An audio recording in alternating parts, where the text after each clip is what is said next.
మరొకసారి మీకు హృదయపూర్వక ధన్యవాదాలు చెప్తూ ముగిస్తున్నాను అధ్యక్ష. Thank you. నోటెడ్ అధ్యక్ష.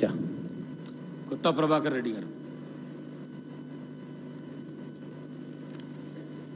Thank you speaker sir. మొట్టమొదటిసారి అసెంబ్లీలో మరి మా కొత్త సభ్యులకు మాట్లాడడానికి అవకాశం ఇచ్చిన గౌరవ స్పీకర్ గారికి ప్రత్యేకంగా కృతజ్ఞతలు. మరి నన్ను అసెంబ్లీకి పంపించిన గౌరవనీయులు పెద్దలు మా కేసీఆర్ గారు, ఉద్యమ నాయకుడు, 10 సంవత్సరాలు తెలంగాణ రాష్ట్రాన్నే మరి నంబర్ 1గా తీర్చిదిద్దిన మరి మా గౌరవ మాజీ ముఖ్యమంత్రి కేసీఆర్ గారికి ప్రత్యేకంగా మా దుబ్బాక నియోజకవర్గ తరఫున మరి నా తరఫున ప్రత్యేకంగా కృతజ్ఞతలు ధన్యవాదాలు తెలుపుకుంటూ, ముఖ్యంగా మా దుబ్బాక నియోజకవర్గం మరి ఎన్నో సంవత్సరాల నుంచి ఎదురు చూస్తున్నారు. ఎందుకంటే దుబ్బాక నియోజకవర్గము మరి పక్కన ఉన్న అన్ని నియోజకవర్గాలతో సంబంధం ఉన్నది. రెవెన్యూ డివిజన్ లేక కొన్ని గ్రామాలు, కొన్ని మండలాలు, గజ్వెల్లి మండలంలో, కొన్ని మాసాయిపేట మండలంలో, కొన్ని రామాయంపేట మండలంలో, కొన్ని తూఫ్రాన్ మండలంలో, దుబ్బాక మండలంలో, సిద్దిపేట మండలంలో, ఇతరత్ర పక్కనున్న అన్ని మండలాల్లో అక్కడ 4 గ్రామాలు, ఇక్కడ 4 గ్రామాలు, పోలీస్ స్టేషన్ పోవాలన్నా, రెవెన్యూ డివిజన్ పోవాలన్నా, ఇంకెక్కడ పోవాలన్నా మరి పోలీస్ స్టేషన్ సంబంధించిన డిఎస్పీలు కానీ, సిపిలు కానీ, మరి సిఐలు కానీ మరి అన్ని గ్రామాలతోటి లింక్ ఉన్నది.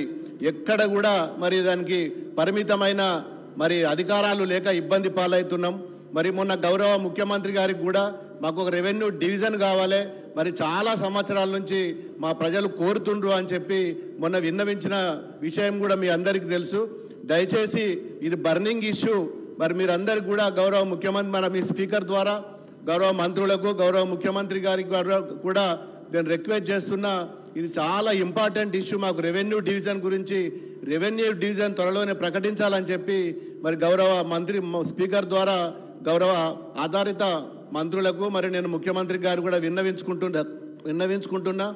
అదే విషయం ఇంకొక విషయం కూడా మరి గతంలో కాన్స్టెన్సీ డెవలప్మెంట్ ఫండ్స్ మరి మన మైనింగ్ డెవలప్మెంట్ సంబంధించిన ఇతరత్ర శాంక్షన్స్ అన్నీ కూడా మరి మీ ప్రభుత్వం వచ్చిన తర్వాత క్యాన్సిల్ చేసి మరి దాని స్థానంలో మళ్ళీ కొత్త ప్రొసీడింగ్స్ ఇప్పించి మరి ఓడిపోయిన ఎమ్మెల్యేల ద్వారా మా నియోజకవర్గాలలో గతంలో శాంక్షన్ అయిన పనులు మరి జరుపుతామని చెప్పి వాళ్ళే నియోజకవర్గాలకు వెళ్ళి కొబ్బరికాయలు కొట్టి మరి ప్రజలను అయోమయం పాలు చేస్తున్నారు.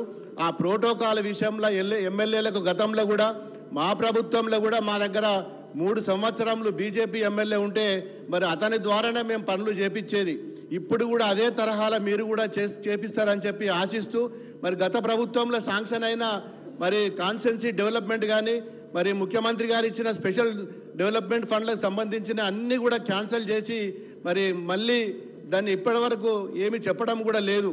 ముఖ్యంగా దుబ్బాక మున్సిపాలిటీలో కూడా మరి ఎలక్షన్ ముందు మరి కోడ్ ఆఫ్ కండక్ట్ కింద 10 కోట్లు శాంక్షన్ అయిన నిధులను కూడా ఆపేసి మరి ఆ టెండర్ ప్రక్రియలో భాగంగా ఉన్న పనులను కూడా ఆపేసిండ్రు.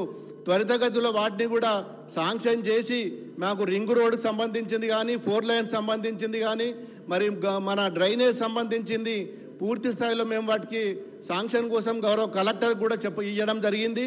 మరి మీ ప్రభుత్వం వచ్చిన తర్వాత ఇన్ఛార్జ్ మంత్రి గారు మరి ఇప్పుడు మన గతంలో శాంక్షన్ అయిన పనులు కూడా అన్నీ కూడా ఆపాలని చెప్పి మరి వారికి చెప్పడం జరిగింది. కలెక్టర్ కూడా మా చేతుల్లో ఏం లేదు, మీ గతంలో శాంక్షన్ అయిన పనులన్నీ కూడా ఆపమని చెప్పిండ్రు అని చెప్పి కలెక్టర్ గారు మాకు స్వయంగా చెప్పిండు.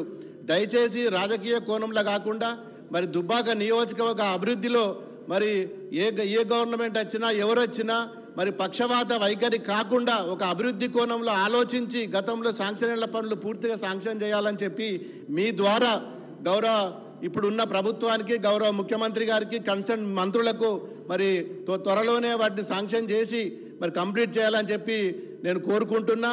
మరి అదే తరహాలో మళ్ళీ ఇప్పుడు ఉన్న గతంలో ఉన్న ప్రభుత్వము ఇప్పుడున్న ప్రభుత్వం అని చెప్పి కోణంలో చూడకుండా మరి ప్రోటోకాల్ విషయంలో కూడా మరి నోటెడ్ సార్ అధ్యక్ష.